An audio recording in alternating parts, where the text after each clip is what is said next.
Okay, 1 second. Okay. Look at your phone. I'm gonna give you a thumbs up when it's ready. Okay. To look at my phone. Yeah, I'm gonna give you a thumbs up when it's ready. Oh, okay.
Okie dokie. So I am ready to have the conversation. We'll give it a couple of minutes, Miss Irina, to see who will be joining us or if anyone would be joining us this evening to talk about alopecia awareness. Mhm. And then, oops, I've done something wrong. Then that way we'll be able to answer any questions people may have, that kind of thing. And I'll give it a couple of minutes so then we'll be able to properly introduce you as well because I want them to know that this is a conversation. It's definitely a conversation I believe is to be had in our community, first and foremost. Definitely. We do some things to ourselves, some knowingly, but most unknowingly. Hmm. And we want to tackle those things on tonight in our conversation. So let me do this. Make sure that I told you to make sure that your volumes are okay, and I didn't do it for myself. So I'm going to practice what I preach. So for those of who are joining us that may not know what I do as a profession, my name is Tameka Conley, but my business name is Healthy Hair by Tameka. Though we're on my personal page tonight, um, we are going to be discussing some things that are pertinent about hair care that I wanted to make sure that we can get it out to a larger audience because it is a conversation that needs to be had. Um, Anybody who knows me knows that I love all conversation about healthy hair, hair care, proper hair maintenance, and but most importantly, hair restoration is my baby. So that is something that is near and dear to my heart. So tonight I invited a friend to join me who oddly enough, we met at a hair care class. So we share a passion for taking care of the hair from a scientific structure standpoint, though we enjoy the style and we want to dig deep into the science of hair. So, Irene, if you can go ahead and introduce yourself, maybe tell how long you've been in the industry and what makes hair care passion a passion for you, we'll then jump into the discussion. Okay, so my name is Coleman. I've been doing hair since high school. I actually took cosmetology at Carver Area High School. now known as Carver Military. I graduated in '99 from high school with my cosmetology license. Nice. Hair continues, healthy hair specifically continues to be a passion because I think sometimes we lose the health aspect of hair and we're hyper focused on, I look good, I got the style I wanted. Absolutely. Then once we take that style out, once we take that wig out, once we take that weave out, it's like, Surprise. what do I have? What's going on? So the health of hair is always number one in my opinion, and then the style. Yeah, so if we can just start the conversation with talking about healthy regimens, that's something that, especially during this pandemic time and this lockdown, when our clients haven't been able to get to us, that's something that I've tried to be very intentional about leading the discussion on and making sure that I stay connected to my clients about. So, in this age of natural hair care, we talked about it a couple of weeks ago. A lot of people are into co-washing, but to create this healthy foundation, you have to do more than co-wash, right? Definitely. So I've really been preachy almost, if you will, about the importance of doing a deep cleansing shampoo to pull all the debris off of the scalp and off of the hair, because it's not so much the co-washing takes care of the hair and rejuvenates the look that you want, but this conversation is really more about taking care of the scalp. What are some tips that you have been given to really instruct your clients about taking care of their scalp, the foundation of it all? So I always try to remind my clients that hair is fed systematically. So it matters what you're putting into your body, what you have going on within your body as far as health wise, for like high blood pressure, diabetes, chemotherapy, all that plays a factor because the hair is fed through the blood system. I'm not a fan of co-washing, but I know that's all the rave. But I hair agree. has to be thoroughly cleansed. So you have to shampoo your hair, you have to condition your hair. The hair itself can look good, but if we start getting damage to the follicles, it can throw everything out of sync. So when in doubt, especially during this time of COVID, when we can't get to the beauty shops like we want to, go back to basics. Basically, shampoo your hair, condition it, comb it, brush it. Basic things, even if you have to put plaits in for the time until you can get back. But make sure you clean the hair, condition the hair, comb the hair. Because I know a lot of people like to finger comb. Oh, yeah, shingling. Yeah, just like, okay, I did it, I combed it. Yeah. We do need to take a comb from root to end and comb the hair out. Yeah.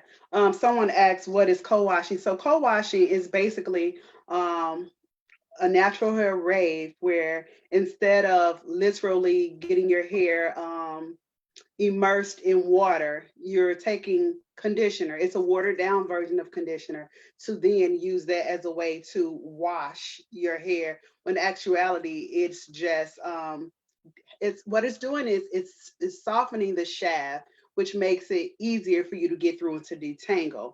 So by putting that product, that conditioner, which is mostly water based, on the hair, then what it does is makes it easier for you to get through. But that water, that little taste of water, is refreshing your coils or your curls. So then it buys you some time. The problem with that is not using, it's been taken out of context. So to use it in that manner, it's cool. Yeah, you don't want to shampoo your hair this week. It's your in between week. You just want to freshen up. It's cool to do that. But when people use it as an alternative to proper shampooing, then that's where it is that we have to have a deeper discussion.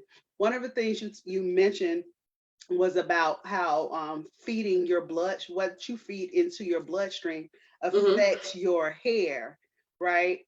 That is very key, very key. So once that follicle is, like you said, once that's destroyed, then there is no coming back. So part of that from a foundation standpoint, when we're talking about the cleansing, is when you don't shampoo your hair often enough or with the proper products, then what you do is suffocate that follicle, because then it is impounded and with layers and layers of stuff and gook. So essentially, you suffocate it and it dies. And once you go to shampoo properly, or if you go to a salon and you're finally getting the hair taken care of properly, all of that gook, that matter comes off, and usually your hair bulb is attached to it. Okay. So that, I hope that answers the question that someone was asking. So let's dig into this topic of alopecia. It's an epidemic going on. I literally, like, when I see pictures, like there's a celebrity hairstylist that I follow, and I follow her not so much because she's popular, but just because of the guests that visit her salon and the trauma that they've done to their hair. I literally feel sad when I see severely damaged hair, when I see pictures of complete edges gone or complete centers gone, and like I have cried, just like, especially when you know in your heart that it could have been prevented. Yes. And I'm sure you share in that same sentiment. So, which piece of it would you like to start with dissecting? I know in the flyer I mentioned the four main types that we're affected with in our community. Okay. Our unfortunately, people of color are a little more risque with Yes. their hair choices. And like you said, it's an epidemic. I'm smiling because in my disdain for that, I'm really trying to be sensitive with my words, because I know a lot of people suffer in silence. Correct. And it's a lot more prevalent than the main stage knows. Yeah. So the pieces of this alopecia category that I want us to kind of deal with are the tension alopecia, alopecia areata, female pattern baldness, and androgenetic alopecia. And just, I don't know, if we can just go one by one. Let's just start with the first one that's kind of really common. And I want to take that one as well. Okay, go ahead. Which one? Add the psychological and psychosocial piece to it, but we can get into that later. Yep, got it. Let's talk about the tension alopecia, because that's what we see the most. Yes, very popular. Very popular. Yeah. So if you want us to just go ahead and begin the discussion on how to peel back the veil on excuse me, what that looks like, the beginning signs of the effects of knowing that you probably have tension alopecia. Okay, so when we think about tension alopecia, also can be known as traction alopecia, is when we start seeing hair thinning in spots, whether it's around your edges, in the center, in the back. We just notice hair is not as thick as it used to be when you were younger. And then we also notice it causes a mechanical damage to the hair follicle, and that's called by tension or pulling. So that will be like the tight ponytails, the buns, the braids, and it's too much tension causing that friction against hair, and it eventually gives way to, look, I'm tired, and breaks off. One piece, what I try to get my clients to understand is that hair has memory, and whatever we do to it on a regular basis, as you know, then it's a form of training, right? So if we're constantly wearing the styles that snatch our edges back because we just have to have our edges laid, then after a while, the hair begins to remember, oh, she doesn't want me to fall forward. She likes when I've come back. And so you're training it over and over. It's like when when they come to us and you say, okay, where would you like your part? Which side would you like your part at? You know, they may have to tell us the first couple of times, but over the course of the next few months, if they're always getting the hair the same way, then it falls to that direction on its own. because it's remembered and we've trained it to Oh do yeah. that. The tension alopecia, what would you suggest are ways that we can, beside switching up those parts, or should I say, in addition to switching up those parts and basic things like that, what are some ways for us to avoid tension alopecia? A rule of thumb that I let people know is too much of anything is not good for you. So if you do tend to fall default to crochets that you're wearing on this month, next month, and a month after, remember too much of anything can cause damage. And to always keep a healthy hair care regimen, which is shampooing regularly and conditioning regularly. Because we have to remember that hair, you have to get into that shaft, which is the cortex where the moisture and all the work takes place to help you keep healthy hair. So you have to make sure you're properly washing to get all the debris and product that you used on your hair out. So when you put your deep conditioners on, your cortex can receive that so it can get its strength and moisture. So it's all going to come back down to the basics of cleaning hair, conditioning hair, combing hair. If you do nothing else, keep those basics in mind. And just as a reminder for anyone who's watching, on an average, hair sheds about 100 to 150 strands a day, right? So then, say during this entire quarantine, you've kind of just been scooping it back into a ponytail and not thoroughly combing it through from ends to base. Then what happens with that is all of that hair that would normally naturally just shed on an average head is waiting to come off. So in cases like that, it's going to look scary, and one may say, "Oh, I had a ball of hair in the sink." Yeah. But that's from daily neglect that can seemingly be scary, but it's not an automatic sign of hair loss. Exactly. But when you're combing every day, to your point, then you're better to keep tabs on what may be a little abnormal. So tension alopecia, some may be wondering, okay, my edges are gone. I did the most, especially in this day and age of lace fronts.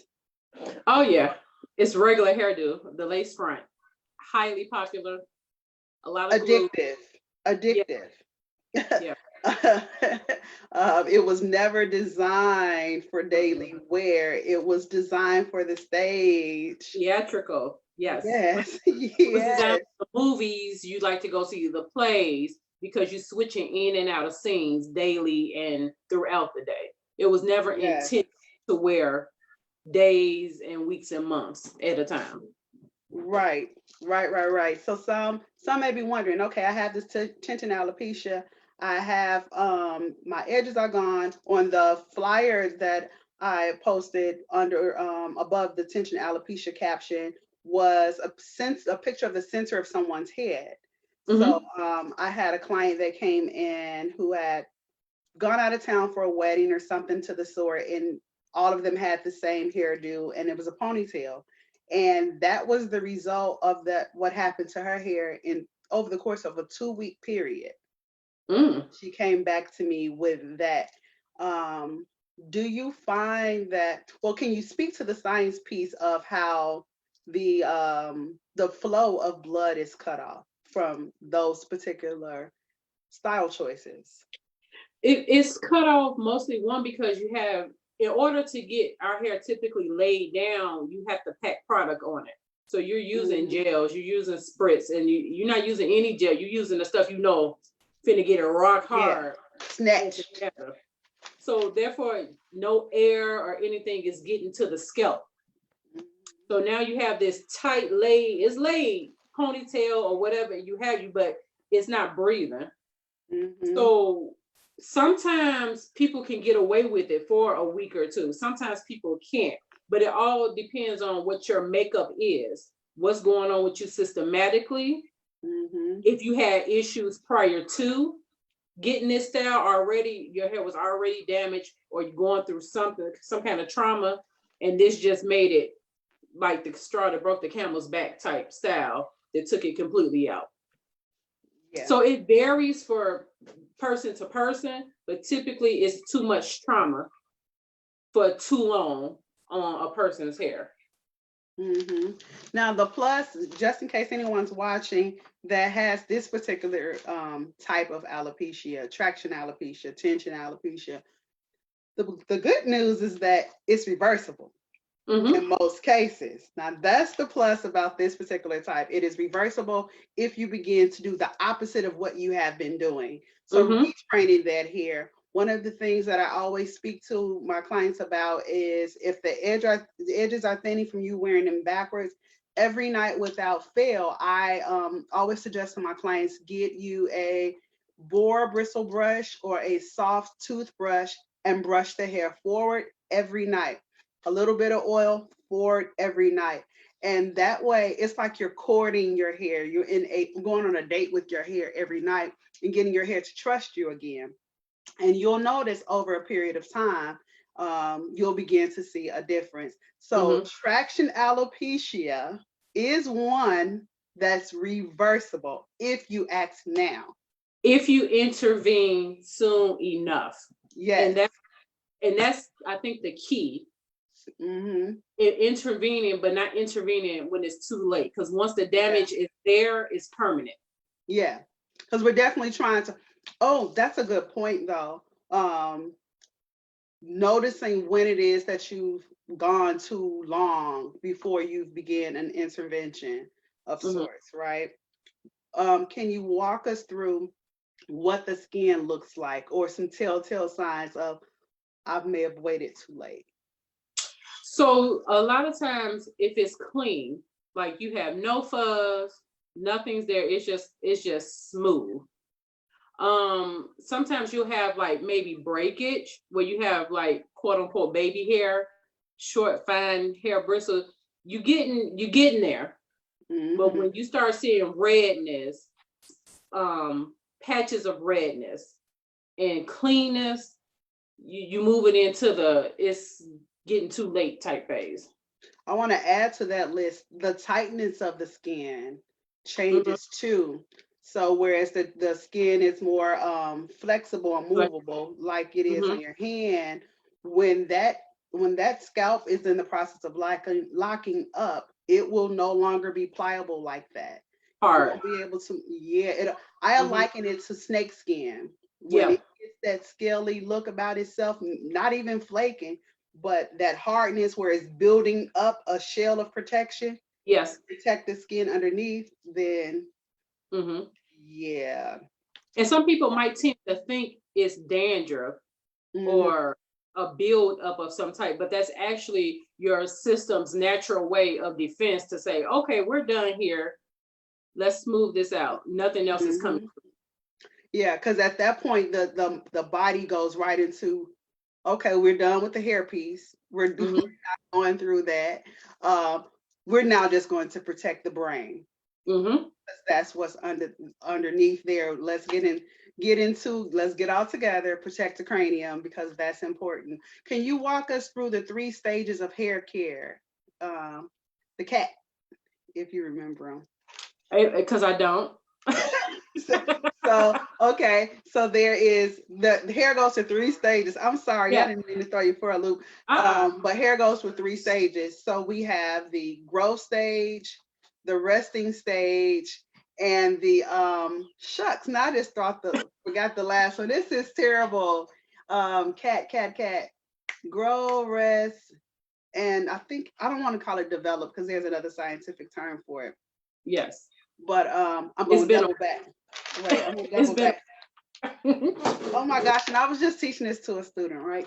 This is terrible. But nonetheless, the hair goes through 3 phases. And that's another thing that my point in bringing that up is that's what, by the time we see hair in its visual sense, as far as the length, that's not the growing phase. The growing takes place underneath the scalp. And so you were speaking a little earlier about the bloodstream, the importance of what we put into our bodies. Did you want to enlarge on that a little bit? So because hair is fed systematically and it goes through the bloodstream, everything you take in will have some type of effect on the outward appearance of what you see, including hair. So if you're on blood pressure medicine, birth control, you're diabetic, it's various combinations of what people go through. Remember, all that medication you take, and even vitamins, has some type of effect on your hair. Whereas one person can take birth control and hair is fine, the next person can take birth control and start losing hair. So it varies from person to person, but everything you take in, and sometimes medication can override the nutrients you might be putting in. So you might be that healthy eater, you're getting your vegetables, you're getting your iron, you're getting your potato, you're getting everything. But here comes medication because of other issues. It can start having an effect on your hair. I went ahead and Googled so we're not out here looking crazy. So the ACT analogy is what it is. So the phase 1 of it is active growth. That's when it's underneath the skin. We don't see the hair. And that's when the bloodstream is feeding everything that it is that you were just talking about. Then the next phase of that is the transition phase. That's the catagen. That's when it bursts through the follicles, kind of like if you have a hair bump and you're kind of waiting for it to sprout. We see it a little bit, but it doesn't have any length to it. That's that phase. And then once it's grown out, then that's the telogen phase. And that's the resting phase. I couldn't remember that dang on C, what that C meant. I'm like, that's correct. But yeah, so then that's the resting phase. And that's what it is. Yes, that's when that's what it is that we get styled. And I really wanted to double back on that because oftentimes, as you know, when clients come into the salon and we're asking questions like, are you on any medication? Do you on birth control? Or do you have high blood pressure? Are you sure you've never had your thyroid tested? Things like that. It is important that clients understand that we aren't just being nosy. Yes. Finding out those things aren't so we can say, yeah, my client, Sister Johnson, she got the gout and she on high blood pressure. This ain't that. No. This is because it then instructs us on which products are better suited for your hair type. One of the telltale signs for me when I have a client that I believe may have a thyroid issue is when their hair feels like hay. Yeah, very dry, brittle. Yeah, that's a sign. So that's something you want to look out for yourself if your hair is no longer bouncy on its own, always seeming to lack moisture. No matter what you do to it, it literally still feels hard and brittle and thirsty, if you will. Then you should probably get your blood work done. For in the salon setting, my first inclination is I think she got something going on with her thyroid. So it's important to be truthful with your stylist. That's one of my concerns with even returning to the salon. We can't get them to tell the truth about what medication they take. So who's going to tell us the truth? Yeah, who's going to tell us the truth about whether or not they had the virus? That's true. A whole nother conversation. A whole nother one. I'm taking that one to God in prayer because I'm like, it's Lord, very real all liars. It's true because, and those will be the same clients that they're frustrated with their hair feeling hard and like straw, but okay, let me get this wig. Let me put this sew in there so I ain't got to be bothered.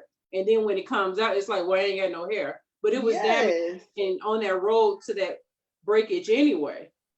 Yes. And then that's how you get into the tension alopecia and a permanent just alopecia to baldness because we're not taking care of it properly. Absolutely, absolutely. So can we deal with some signs of or talk about the androgenetic alopecia? That's where stress related, where it just falls out. Yes, and stress is different, I believe, with this type of alopecia for every individual. So your stress might not cause my hair to fall out. And yours. So it looks different in everybody. It's the stresses of life, the stresses of work, stresses of people having marriage. It could be a various different things, but a lot of times your clients might be like, no, I'm fine. I'm good. But then when you looking like, no, something going on. Yeah, What's yeah. going on? So it's not quite looking like the alopecia, like tension alopecia or anything, but you could see it in spots. And it's kind of more progressive and gradual, where it leads you to ask those questions like, hey, you sure everything okay?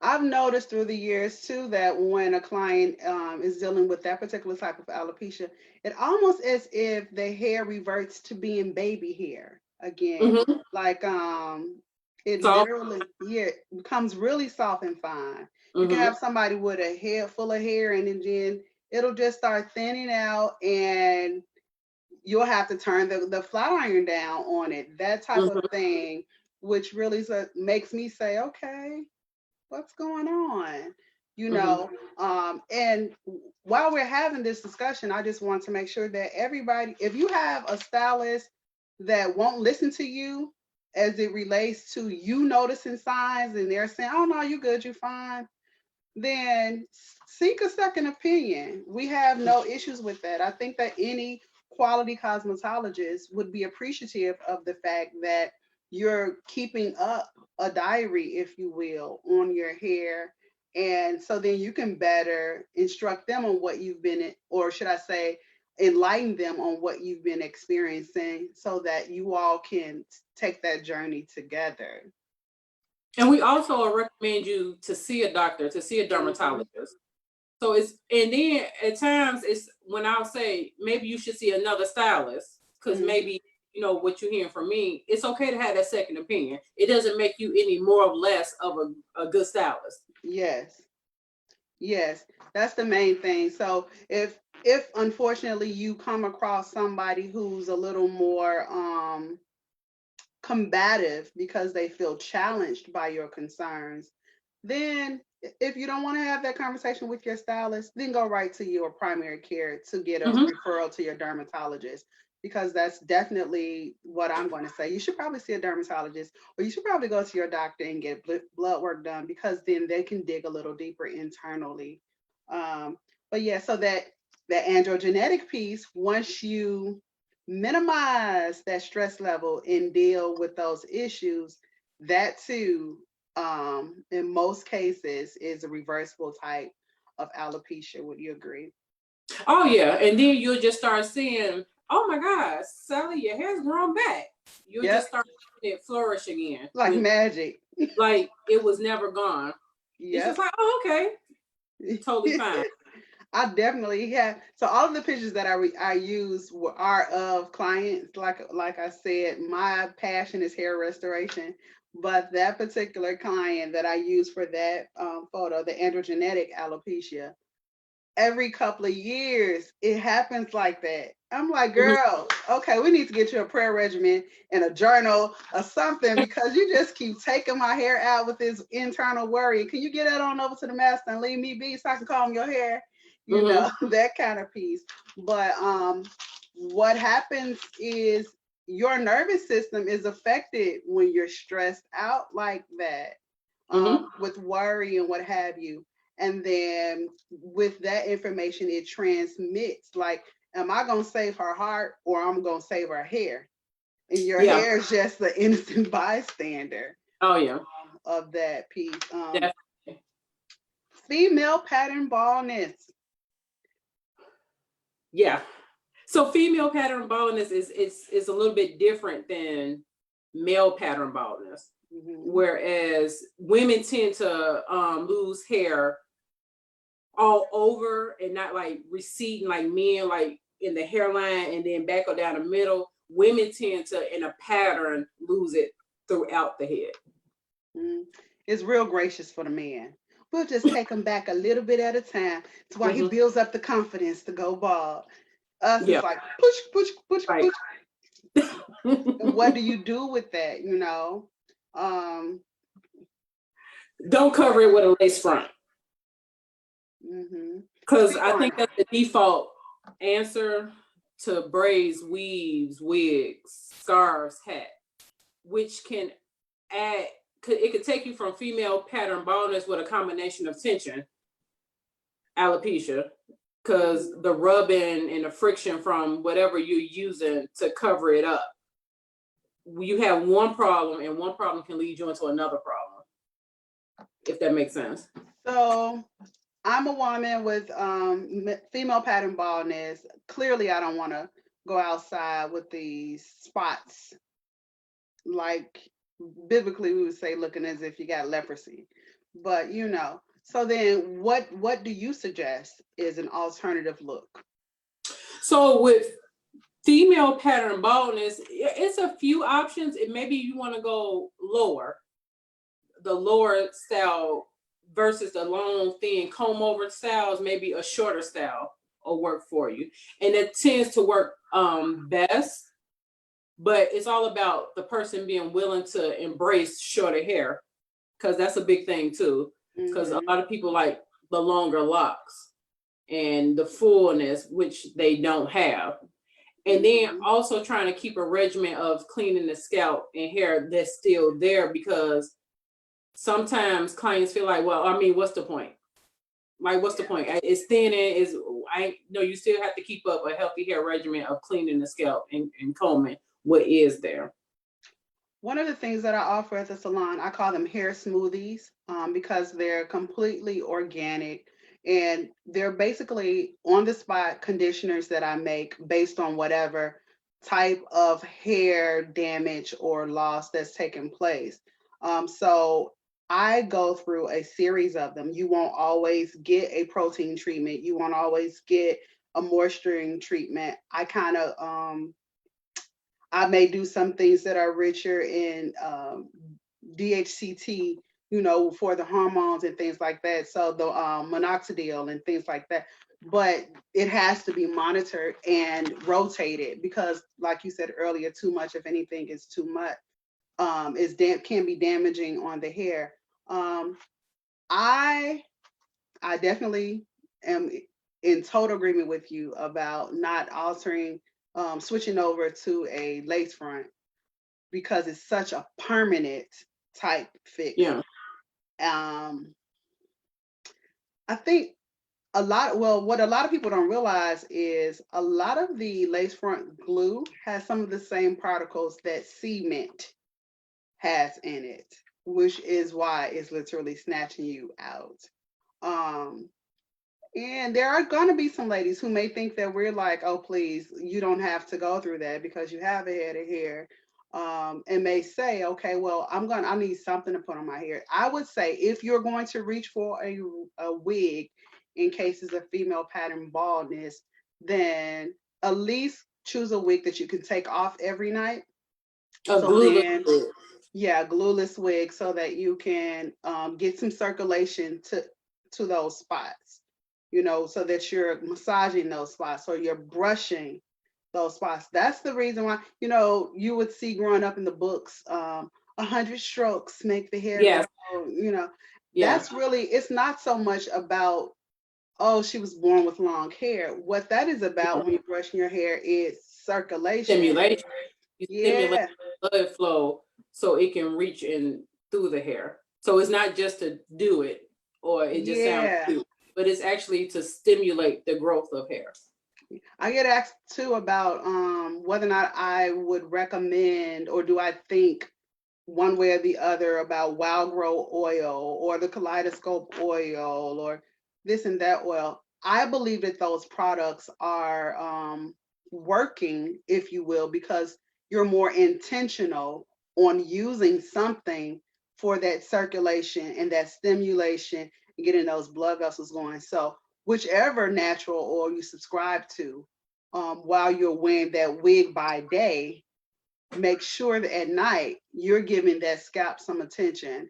Make sure that while you're wearing that wig in the daytime, that glueless wig in the daytime, that you're they sell it in the store now, but you can easily just take a old slip or something, but you want a piece of fabric, if you can, in between your edges and the wig, because then we go back to that first piece, that traction alopecia.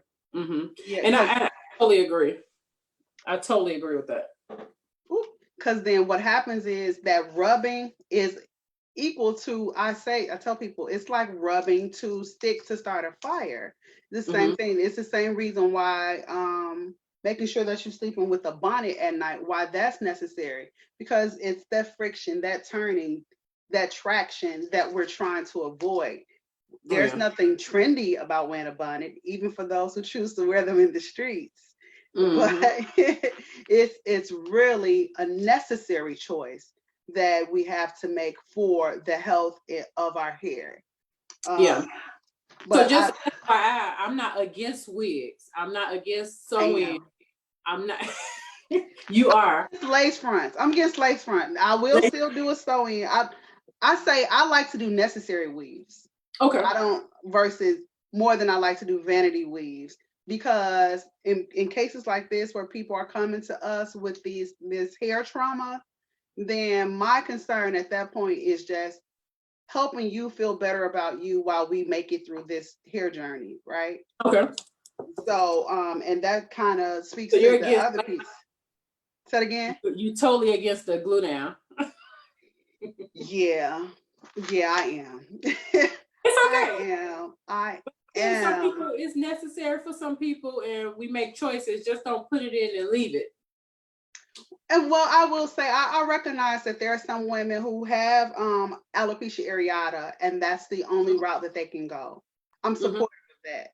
That's really what it was designed for. If we go back to, aside from the movies and the stage and things like that, then it's nothing new. We just discovered something because they're now making it in a cheaper, quicker way. Hey, China.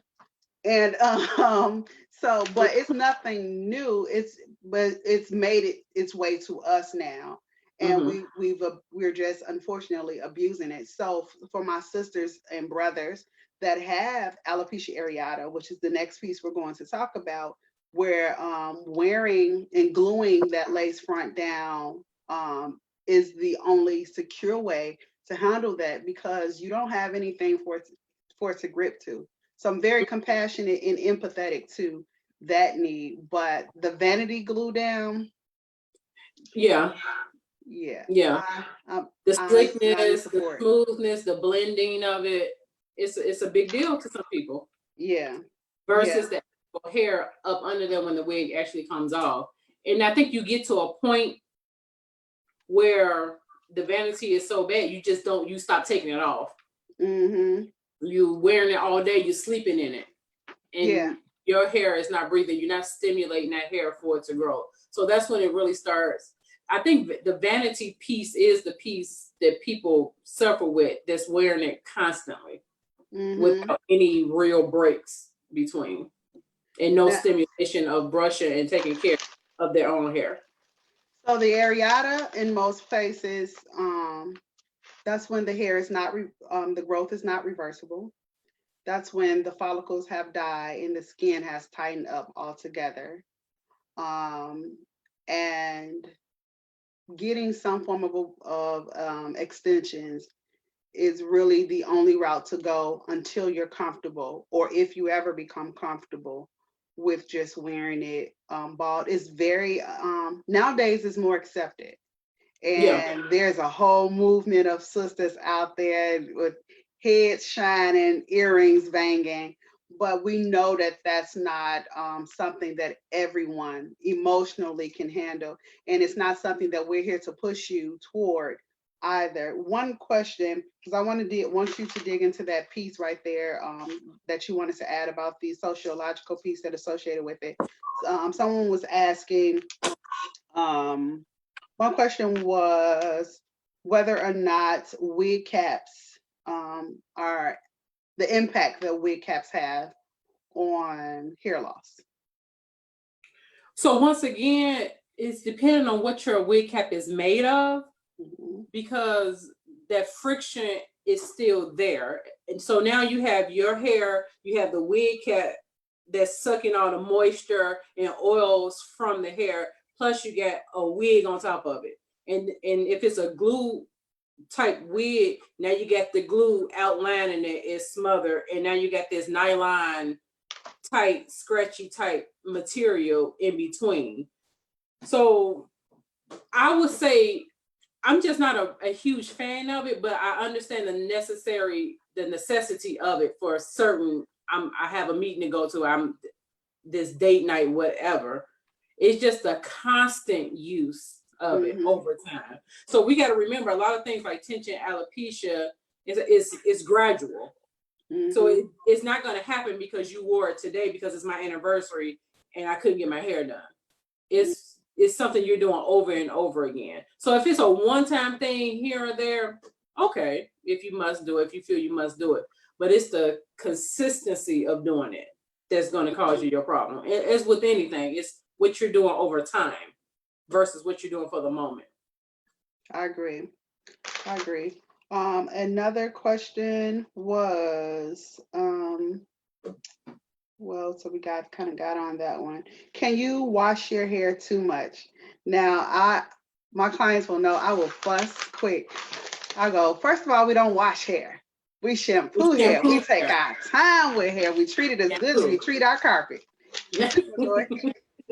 But so yeah, someone wants to know, can you shampoo hair too much?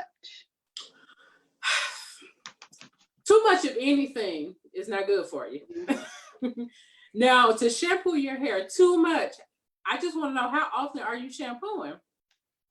Yeah. Because you would really have to be shampooing like daily, multiple times a day to really just over shampoo.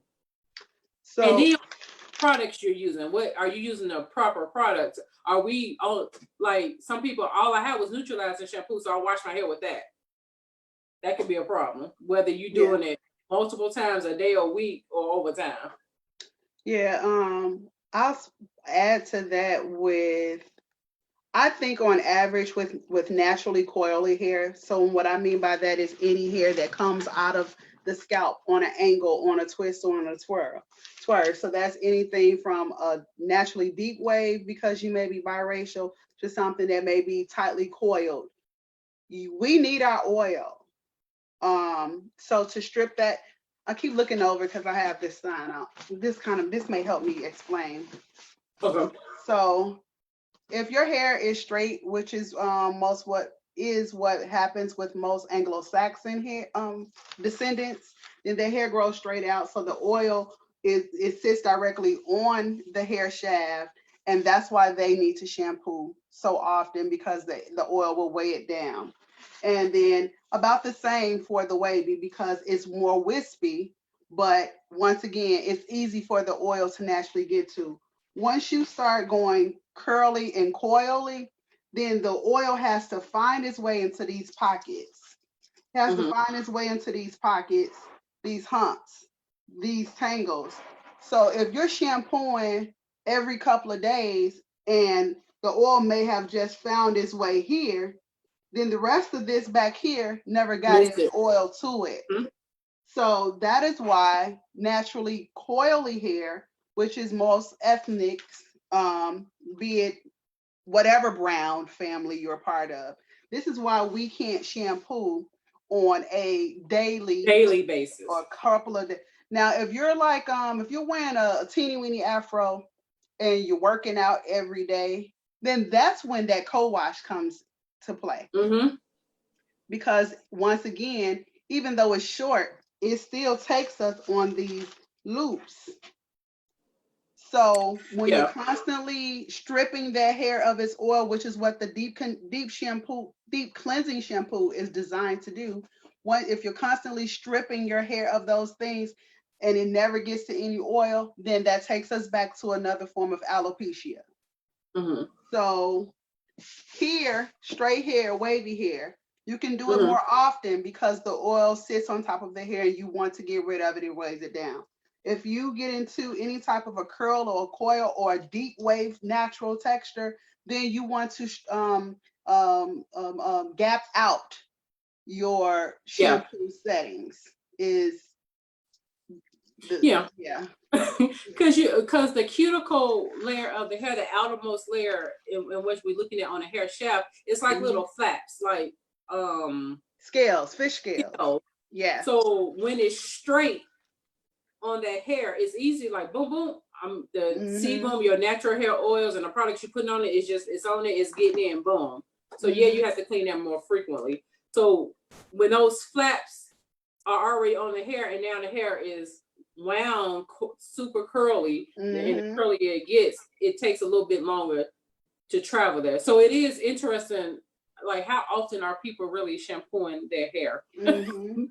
Yeah, and the flip side to that is leaving sew ends in braids in for longer than the recommended amount of time has the same effect because the water, we need that water, we need those shampoos to get in there and pull all of that buildup off.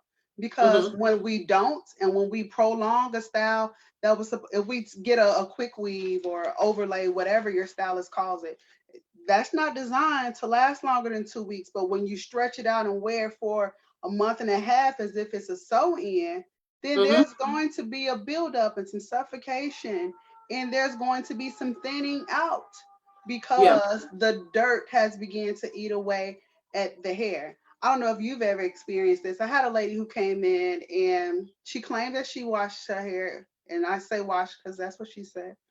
That she washed her hair no more than 2 weeks, no more, no more.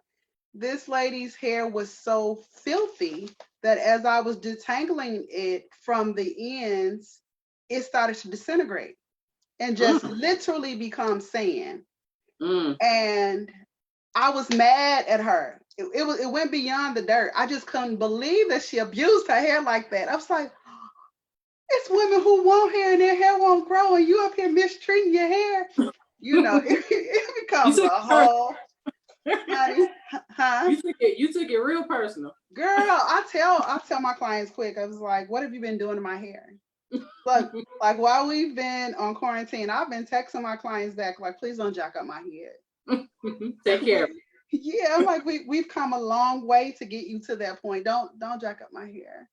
I'll take it personal. But you were about to speak to when we're dealing with that alopecia areata, with there being seemingly no point of return, the psychological effects of that. So the psychological effects of hair loss, especially in women, because hair, even from biblical times to now, is just a prideful thing in women. So you can get a person that's isolating, not social, slips into depression, low self-esteem, low confidence.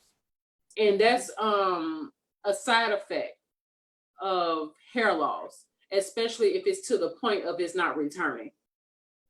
That's a hard concept for a client to process because that's not what they want. They don't want the option of just going completely bald or wearing hats all the time, or wigs or scarves, but feeling that's what they're resorted to. So to build a person up from that, it could take a lot. And sometimes they might have to step out and seek professional help, talk therapy or something to help them process through what's going on. Because it can take a toll on them mentally. And depression is real. Yeah. The greatest piece of that is, from a preventative measure, from the first sight of seeing thinning, from the very first sight of seeing thinning, don't fall into that place of denial. You want to catch it while it can still be saved. And so that's kind of like, even when I was posting the flyer, I said, hey, this conversation could save your hair. Because it's important for women, I believe, to talk about it with someone instead of suffering in silence. Now, that can stretch across a multitude of categories, but as it relates specifically to hair, a lot of women are like, oh, well, I just do my own hair. I ain't got time to go to no shop. I ain't sitting up in no shop. And I get it. There are some salons that we can do better in some areas across the field as far as being more respectful of people's time. However, there is a training that takes place over the course of those 1,500 hours and years of service that's invaluable, that can easily notice what you may not notice yourself. Correct. So that's definitely one reason, if no other reason, to visit a salon at least once a month Mm-hmm. to make sure that your hair is on target. I brought my grandma little baby. Like we were talking about with the male pattern baldness, it'll Mm-hmm. recede at the temples. But that doesn't always happen like that for us unless it's tension alopecia and it's hitting the sides Mm-hmm. and stuff and things that we're doing. A lot of the times, the first place we see it is right up in there, Oh yeah. right at the crown. Mm-hmm. And oddly enough, that's what we're taught. You were speaking of from biblical times, like the woman in her crown, crown and glory, and Mm-hmm. so on and so forth. But when you lose your top, lose your crown, how devastating Oh yeah. that can become. But we can't see back here No. when we're combing our own hair. Mm-hmm. I think that's important to point out. We can't see back here. So this is one of the reasons too. Like I tell people, I don't even relax my own hair at home because I can't see back there to Mm-hmm. keep from overlapping, right? Yeah. So if this is the place that we begin to thin, we can't Typically. see back there. Mm-hmm. So if you're making a frequent visit to some replicable place, then they'll be able to see back there and help Yes. save your hair. Um, is there anything else you wanted to add on the subject of alopecia? I'm going to scroll through and make sure that we've answered questions. Someone says this gives new meaning to snatched edges. Precisely. Precisely. Which is why it's important to let's talk about it. And then if there are any husbands that are watching and you're noticing that your wife is thinning, Mm-hmm.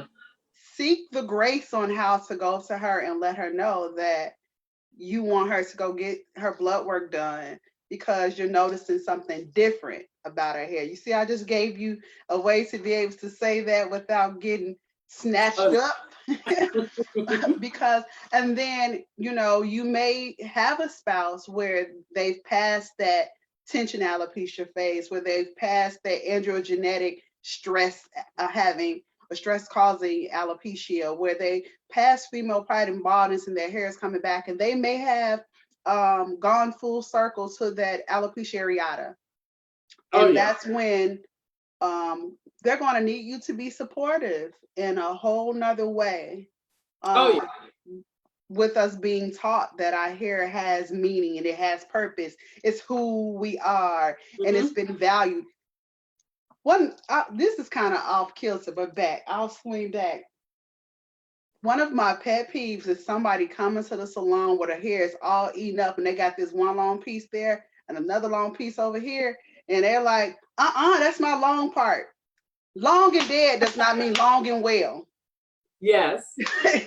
Okay, so that's the other piece, men. Stop making your significant others hold on to these figments of what used to be.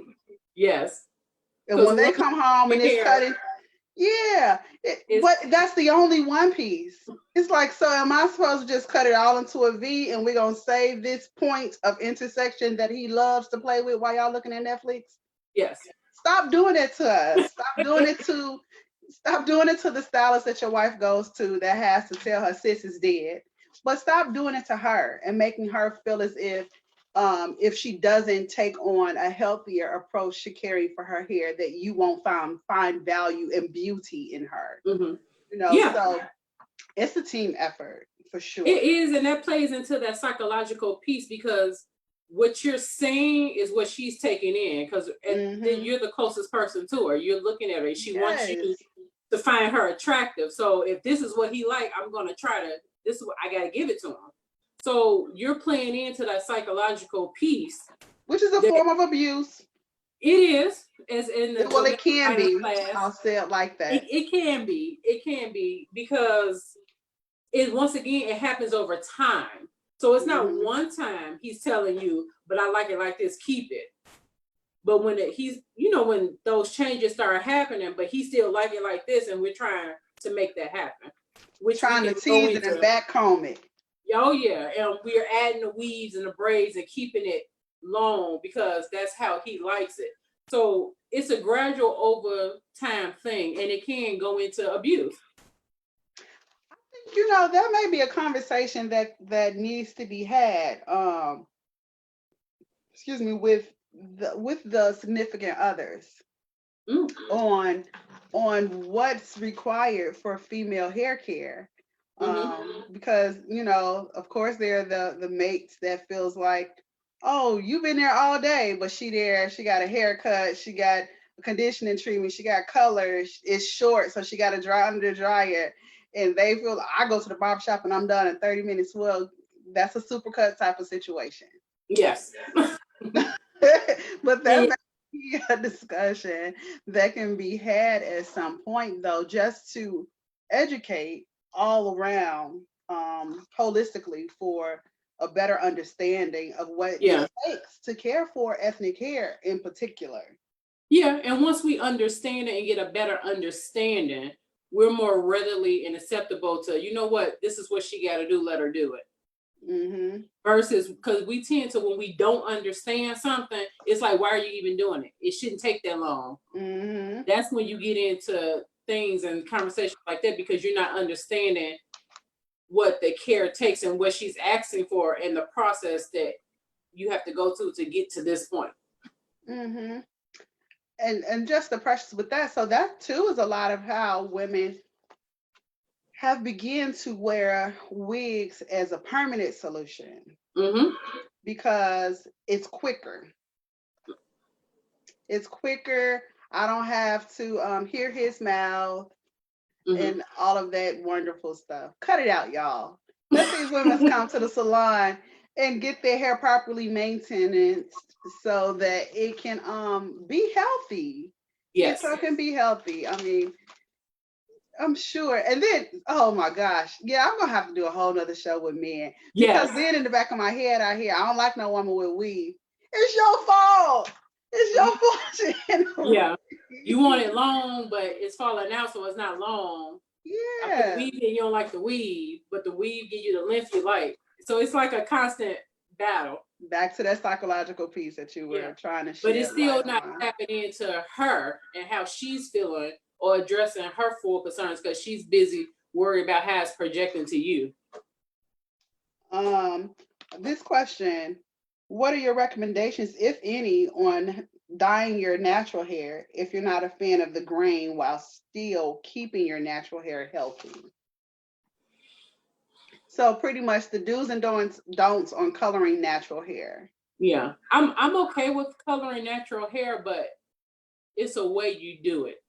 It's not what you do, it's how you're doing it. Color to me has to be done professionally. Absolutely. Because it's a science behind it. It's not just I'm gonna slap this, 40 volume on there, boom, you get blonde hair. It's a lot more to it than that. Like, the outcome can look good, but if it falls out tomorrow, what's the point? Hair can be colored healthy, and it can dress and flourish just fine if done properly. Especially low and slow. Mm-hmm. Low and slow. So that goes back to that timepiece. Now you can get it done quick, fast, and in a hurry. We can just throw some bleach on there, if you will, some lightener on there, and it'll rise up quick. But when you go low and slow, meaning if your stylist is using a lower volume to then nurse and baby the color, then your hair remains healthy. Now, I get a kick out of the people who are completely like, I'm all natural. No, don't come to me with no chemicals, all of that. But then they have blonde afros.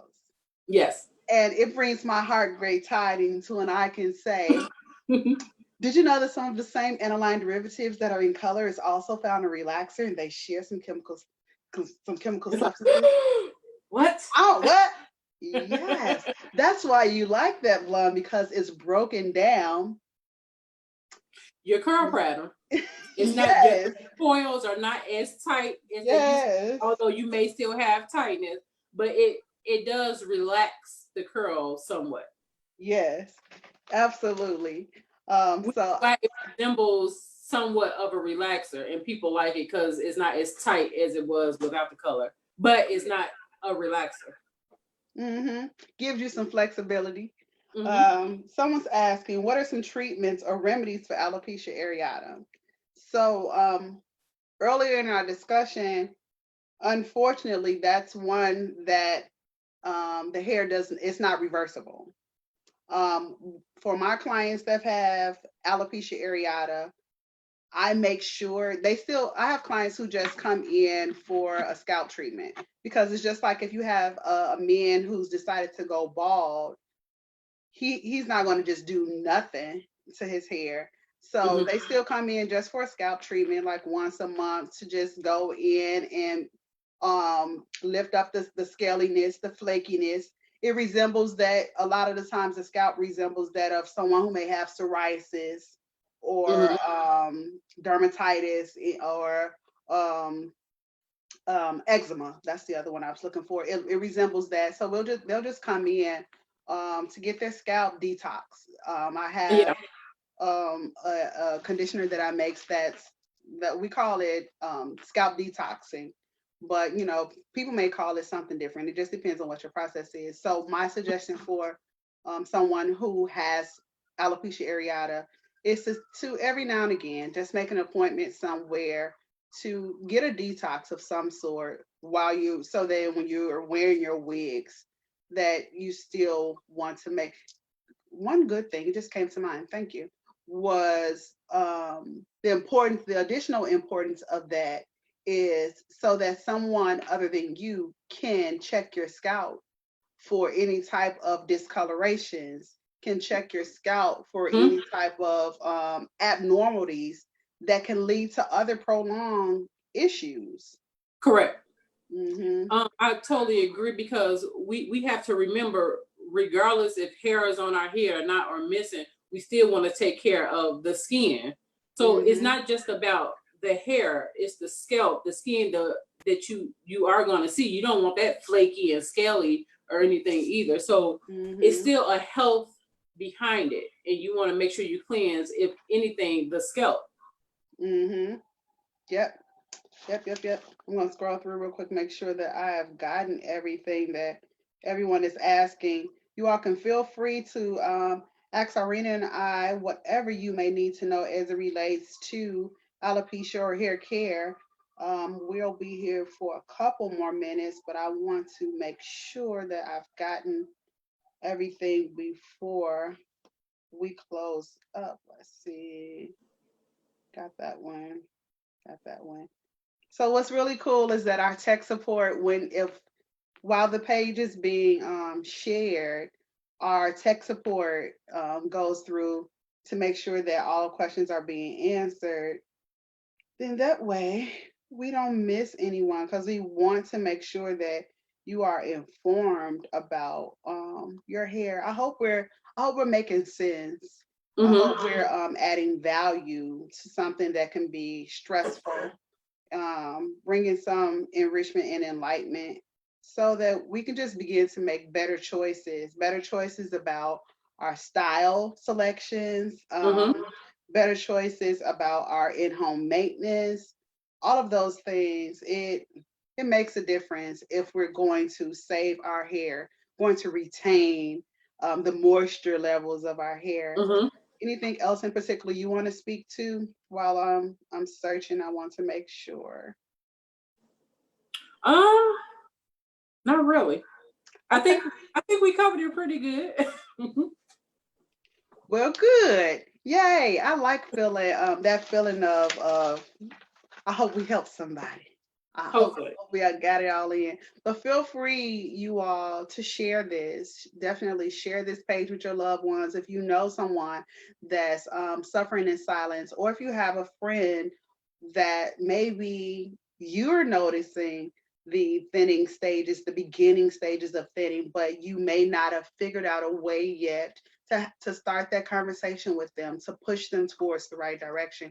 Share the link to the video so that they can see where it is that they fall in and possibly reach out to someone, if not us, to someone to get Mm-hmm. some help on recovering the hair if possible, or just making the difficult decision to remove what remains. You know, a lot of the times with the alopecia areata, they'll have hair from the ears down to the nape, hair hanging long, but above the ear, um, to the front is completely gone. Unfortunately, everything above that occipital bone, and Mm-hmm. there's really not a whole bunch that can be done at that point. So, yeah, share that link with that friend before it gets to that point. Because if you call them friend, we're assuming that you love them. And if you Mm-hmm. love them, you would go ahead and risk a hurt feeling tonight for a saved head of hair on tomorrow. But yeah, if you have any additional questions, feel free to later on go ahead, inbox us or add it to the feed, and then we'll try to make sure that we go back through, scroll through, answer whatever those questions are. Um, Irina, thank you for joining me. Thank you for having me. It I was a can't pleasure. wait to outside opens back up so we can hit up some more classes together. Definitely. I did Definitely. learn of some new state requirements that we're gonna have to do, so I'll share that with you as Okay. well. They just keep making up stuff for us to do. Oh yeah. Yeah. But yeah, I'll be completely transparent. I'm a little nervous about the return. Um, I can understand that. I could definitely understand that. And yeah, it's warranted. It's warranted yeah, because we're progressing, but we're not there yet. So yeah. Like we were talking about earlier, we can't sometimes get clients to be forthcoming with the medical questions that are asked as it relates to what they're putting in their body that affects the bloodstream, that mm-hmm. affects the hair. So as it relates to COVID, y'all please tell the truth.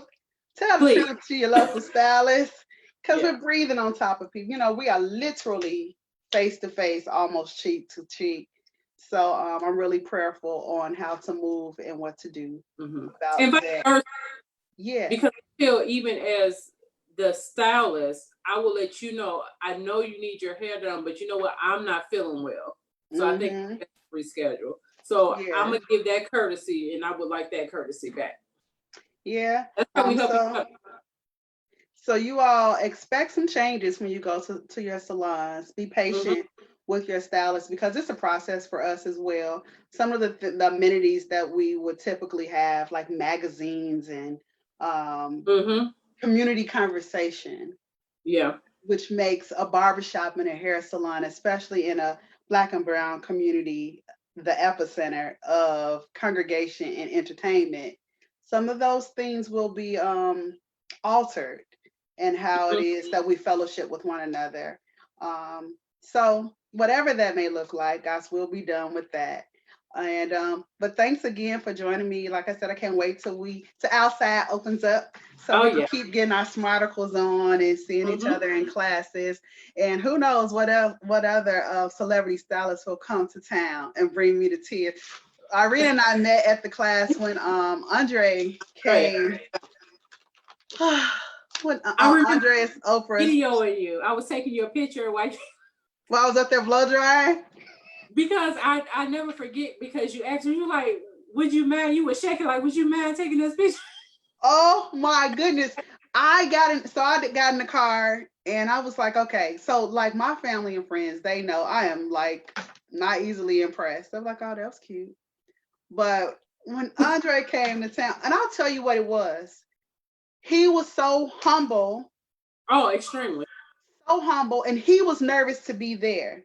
Now, this Mm-hmm. man, Andre Walker, you've been doing Oprah's hair for 30 years. He literally has won Emmys.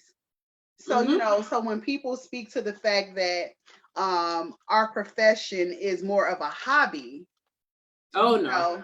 kind of treated like we hanging out, I'm like, this man has won Emmys, could be anywhere, but he was nervous about teaching a class to his peers in his community amongst his people, and his humility just like flipping blew me away. By the Oh time I yeah. made it to the car and I did a live video, I was crying like I was at some concert and it was Michael Oh Jackson. yeah.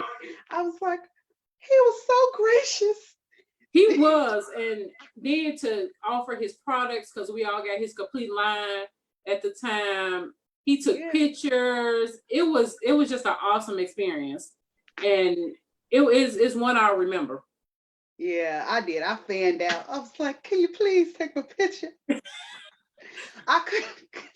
As much as I blow dry And hair, you were shaky because you were like, "Can you please?" I'm like, "I got you." he was like, "Okay, now blow dry. Let me watch you blow dry." I'm like, "You want to watch me blow dry?" I couldn't even get through the lady's hair. I'm telling you, if my knees, I was like, Lord Jesus, knees don't fail me now. Like I'm legit tearing up right now. Like I never even took it to the salon. It's what I use here at home. I'll be trying to use it sparingly. Like, okay, only a little bit of that. Andre gave me that himself. I should have had him autograph my bottles. Like I legit like, woo, okay, I digress. But yeah, so that's how we met. That's where we met. And I'm grateful to have been able to sit next to somebody that came ready to learn and not ready to try to out teach the teacher. Oh yeah. Those kind of things make all the difference in the world. You learn a whole lot when you're silent. Oh, correct. But you can't learn much if you are talking. Very true. So thank you for making sure that my experience was not blown and I got to fan out properly with Mr. Andre Walker. No problem. It was my pleasure. Okay. Well, until next time, thank you so much. You all keep those questions coming. We're here to answer whatever it is that you need. We'll be checking the comments section. Thanks for taking the time to listen. Hope we've made a difference. Have a great night. Bye-bye. Bye.